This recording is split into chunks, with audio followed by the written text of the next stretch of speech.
Agista. And in fact, this is the town that will get named after the great king. And so this is exactly what Aeneas does. But immediately we're told at line 800 that Anchises' phantom seemed to glide right out of the sky. And words now from Anchises, my son, line 804, dearer to me than life while I was still alive. Oh, my son, so pressed by the fate of Troy, I've come by the will of Jove, who swept the fire from your ships, and now from the heights of heaven pities you at last. So, come, follow Onautus's good sound advice. Choose your elite troops, your bravest hearts, and sail them on to Italy. There, in Latium, you must battle down a people of wild, rugged ways. In other words, it makes sense to leave the old and the decrepit and the women who don't want to go. Leave them all here because you've got a major fight coming, the father says. But first, line 810. Go down to the house of death, the underworld. Go through the Avernus' depths, my son, to seek me. Meet me there. Now, why he can't just give him all the information, you know, obviously we've got to have the journey to the underworld, right? Just like Odysseus. I am not condemned to wicked Tartarus, those bleak shades. I live in Elysium, the luminous fields where the true and faithful gather. Now this is interesting for your notes, and we'll make much of this when we begin our study of Dante's Inferno and the Divine Comedy. That this is one of the first moments where we in the poem are told, we've been kind of, you know, given gestures about what happens in afterlife and some of that cutting of the hair of Dido at the end by, you know, Iris as opposed to Persephone and all of that. But now, finally, we get this notion that in the underworld, there's actually two parts. There is Tartarus, which is going to become kind of this understanding of a Christian notion of hell. And then there's the Elysium, which is kind of like, you know, not hell, but some happy place where, you know, good people get to go. So you have a distinction that's made. We do not see this as much in Greek mythology as we see it in Roman myth. And of course, continuing down as we come into our study of St. Augustine and this notion of what happens in afterlife, and it, of course, gives full fruition in our study of Dante and more particularly the Inferno. To continue, Anchises says, a chaste Sibyl will guide you there into the underworld once you have offered the blood of many black sheep. Now you remember, Helena said the same thing in Book 3, line 520, that you're going to have to meet this Sibyl. So for the second time he's been told this. And then he says, you will learn your entire race to come. I think this word learn is an important one. I have said to you guys already that I think the Aeneid is Virgil's attempt at propedeutic, at instruction, and of course, Aeneas is going to become student. And in Book 6, we're going to see all of this. He's going to get an amazing history lesson of all the things that are to come. Of course, Virgil will write back into history, and then, of course, forward as well into history in Book 6. And then he says, you will learn your entire race to come, and the city walls that will be made your own. Now, farewell. Dank night wheels round in mid-career, cruel dawn breaks in the east, and I feel her panting stallions breathing near. And with that, we're told, he fled into the thin air like a wisp of smoke. Racing away, but where? Aeneas cries, so rushed. Whom do you flee? What keeps you from our embrace? Reminding us, of course, that Odysseus said something similar when he tried to hug his mother in the underworld. And you'll remember as well that Aeneas said something to Venus, something very similar. Why is it you're always running away from me, right? Aeneas will report the will of the gods at 8:30. They repair the ships. He maps out this new city that will become the new Troy, or part of that city called Troy, the other part called Ilium. They build this temple on the peak of Eryx to Venus, founds a temple to Venus of Mount Ida, and round it a grove, a sacred grove, appoints a priest to tend Anchises' tomb. You have a 9-day feast. And then at line 850 or so, the men are ready to go. And then we are told that Aeneas will stand at his prow apart, again a man alone, and off they get ready to sail. The book will end, however, with a conversation between Venus and Neptune. And she will be commenting on Juno. So you've got this same gig going on where you got gods working against gods, just like in the Iliad, just like in the Odyssey. And Venus will say, taking us back, of course, to that whole judgment of Paris thing. Remember, it's Venus that was chosen, Aphrodite, right? Chosen by Paris and not Hera or Juno. She says, Juno, to Neptune. Juno, her lethal rage, her insatiable spirit. Neptune makes me stoop to every kind of prayer. No lapse of time, no reverence, nothing tames her. No decree of Jove or the fates can break her will. Line 870. She never rests, not even devouring a city, the heart of the Prythian race, in all her hatred, dragging the remnant down through pains of every sort. In other words, she's the reason that Troy got destroyed. It's not enough for her. Now she stalks the bones, the ashes of murdered Troy. Such furies beyond me. No doubt she has her reasons. Neptune, but you yourself, you're my witness to what great instant chaos she unleashed just now in Libya's heaving seas, mixing the sea and the wind, and backed by Ilius's blasts, all for nothing, but all dared in her own realm.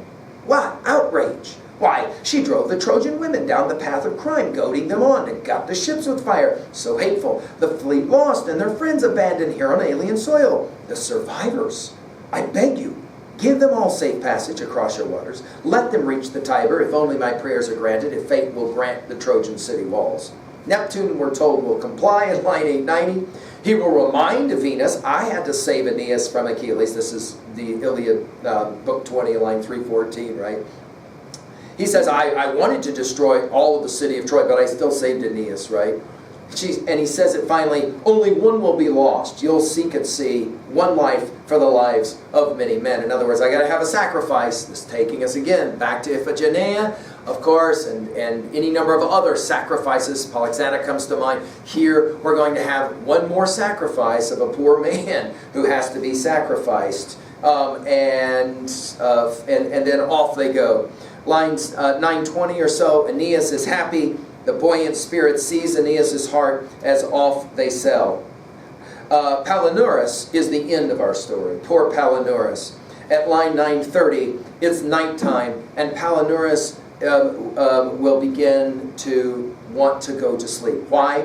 Because like in the Iliad 14, when Hera gets Zeus to go to sleep by using sleep, the god of sleep came gliding gently down, and Palinurus will fall asleep, right? The fate of Palinurus. Well, we'll just read this a few lines just for the end of the book. At line 943, barely raising his eyes, because sleep has asked him, tempted him, time to sleep, come on, time to sleep.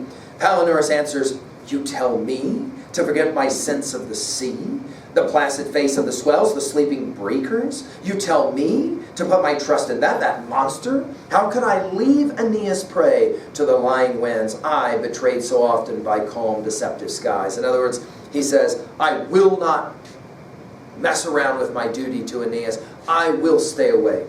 So the pilot countered. Line 950.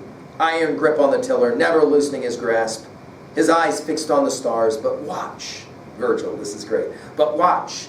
The god with a bow drenched in Lethe's dew and drowsed with all the river Styx's numbing power, shakes it over the pilot's temples left and right, and fight as he does, his swimming eyes fall shut. Now, any of us that have fought to try and stay awake, which is most of us, right?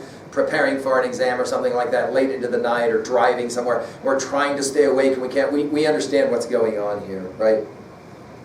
Just as an instant sleep stole in and let him limp, the god, rearing over him, hurled him into the churning surf, and down he went, head first, wrenching a piece of rudder off and the tiller too, and crying out to his shipmates time and again. We're told, though, no use, as the god himself goes winging off into thin air. Aeneas, we're told, wakes up and realizes that they are closer to the Syrene's rocks, hard straits once white with the bones of many men, now roaring with the sounding boom of surf on reef. When Captain Aeneas felt his ship adrift, his pilot lost, and took command himself at sea in the black night, moaning deeply, stunned by his comrade's fate. You trusted, O Palinurus, far too much to a calm sea and sky. Your naked corpse will lie on an unknown shore. Of course, we as well have this motif that before you go into the underworld, if you're Odysseus, you have to, you lose Elpenor, and if you're Aeneas, you lose Palinurus. This idea then that we've got this amazing circular ability of Virgil in this poem. We begin with Palinurus, we end with the death of Palinurus. The sacrifice of Palinurus is really how the poem wants us to understand it, right? All right, let's jump now to level 2 and 3. At 2A, well, the strength of old men we've celebrated, right? Antilochus will jack Darius, and the joy of, as well, of watching the young, right? Ascanius with his Trojan corps, right? The symbolic nature is important, right? And the symbiotic nature as well. The youth need the old in the same way that the old need the youth. Well, we should point out at 3A really quickly, you're going to see this message again when we study Beowulf together, that this notion, especially in Beowulf Part 3, when Beowulf, the old man then fighting the dragon, needs the young Wiglaf. There's a second message, I think, here in this book, this longing to quit, or this ability to be distracted. It's no throwaway that Aeneas wakes up to realize Palinurus is gone next to the land of the Sirens. You'll remember the Sirens who sing their songs, very much like the land of the Lotus Eaters. That desire to kind of quit and give up, right? That longing to settle and quit and give up. No more journeys, and of course the burning of the ships are a big part of that one. In other words, sometimes we come to a moment in the journey where we're just ready to quit and sit down and be done. That will be that famous passage from Dante's Inferno, when Virgil, the poet of course here, when Virgil, the guide to Dante, will have to say to him, "Up on your feet," to Dante the pilgrim, "This is no time to tire. The man who lies asleep will never wake in fame, and his desire and all shrift past him like a dream." Right? Finally, a third major message here, and I don't think we're pushing too far to see this, the joy of sport, the joy of competition, if you will. It is a Greek and a Roman legacy, I think, really. Right? We have this fascination with sport today. I mean, here is why I think the beginnings of so much of why we take so seriously, as we've said before, right? Grown men, grown women, adolescent men, adolescent women doing what? Trying to shoot a ball through a hoop or kick a ball in a net, or you know, if you're football players running a ball over a white line. It all seems kind of silly, and yet we take it very seriously. Why? Well, because it's something more than just the competition, and I think even our most skeptic will have to probably agree a little bit that it's more than just about money, right? I mean, it's more than just about money. Let's jump to 2B and the symbolism. Well, obviously the game, since we're there, let's talk about it. They celebrate the competitive spirit that's so central to understanding the stories that we tell and exchange with each other. The Trojan core of young Ascanius is, of course, the future, and no question, every time we see this kind of thing, we're always reminded. This is why often we'll say, it's not really your graduation, it's our graduation. And this notion that parents watch their children go through a graduation ceremony, and they see themselves reflected back in the faces. That's a beautiful line, isn't it? Another symbol are the burning ships, the desire to quit and settle and, you know, just be done with it. Palinurus obviously is a symbol as well, the sacrificial lamb, we might say, very much like Iphigenia and others who were sacrificed for the others. The irony at 2B, well, you know, the snake of Anchises, this is an interesting one. How to interpret this is kind of ironic. We've got the 7 coils, we've got the 7 hills of Rome. Is this a good sign? Is it a bad sign, right? Aeneas seems to think of it as a good sign. The irony as well is, of course, that the old does defeat the young every once in a while, right? Antilochus will jack Darius, right? Anchises will be able to shoot that arrow that can kind of turn into a flame and all of that. Finally, the irony as well is that someone has to die before a journey to the underworld, where there's a whole lot of dead people. In the Odyssey, as we said, it's Elpenor. Here, of course, it's Palinurus. This idea that there has to be a death before you can go to the house of the dead. But why? It's obviously ironic. At level 3A, well, we've already mentioned that the Iliad and the funeral games to Patroclus of Book 23 and the Odyssey, the Phaeacian games of Book 8. You'll remember as well that the old man Odysseus has to show who's boss by throwing that disc, right? In the Aeneid, many have seen this book as well as kind of an interlude between the really dramatic stuff that happens at the conclusion of Book 4 and, of course, the very dramatic stuff that happens in Book 6 and the journey into the underworld. What is your favorite text of a race? A boat race, a foot race, a car race? Maybe Seabiscuit comes to mind as a movie that some of you are familiar with. I mentioned Rocky and Raging Bull as movies about boxing. What's your favorite video game about competition and racing of any kind, right? Finally, at level 3B, do we treat, just some questions now for you to think about. Do you think we treat sport too seriously, right? For example, some will say, sports are way too important in schools. Academics should be what's important. Others will say, no, no, no, no, no. Sport is where we learn both the participants how to compete and the observers as well. It's such an important part of defining who we are as human beings with this whole notion of competition. I like to think of it this way, and I've often said this at this point in our lectures, and some students write this down and then they have to take a long walk and think about it. But if you'll think about it, sport and the competitive arena is really just one more kind of story that we tell ourselves, that we either accept or reject. Back to our mantra at the beginning of AP, that we are the stories we tell, the stories we accept, the stories we reject. What was a time, you knew this was coming, right? What was a time that you tried to fight sleep, right? And you failed or you succeeded? I once had a student that went to sleep, ran off the road, could have killed herself, thankfully didn't. And when she was reporting it later in class, she said, I had a Palinurus moment. We all knew what that meant, right, from our study of the Aeneid. How about this one? What was a time you burnt your ships? You'd had enough. You're like, no more sailing, that's it, I'm done, I'm settling here, and that's the end of it.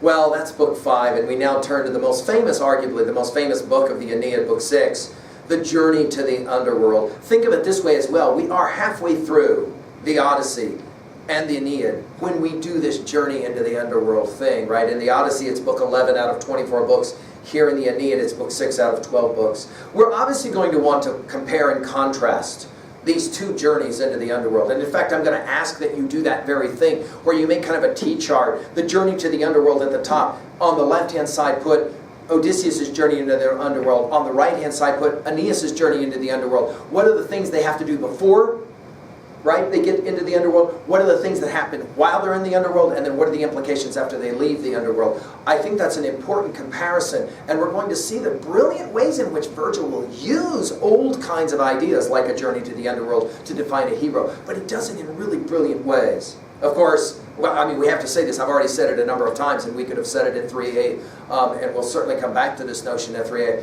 that we are preparing to read Dante's Inferno by reading something like Aeneid Book 6, and how significantly important it is that we have that notion. Of course, this idea of an underworld and this distinction between, you know, Tartarus and the Elysium, we're going to have all of that going on as well as we get into this. So let's get ready to study now together Book 6 of the Aeneid. Thank you.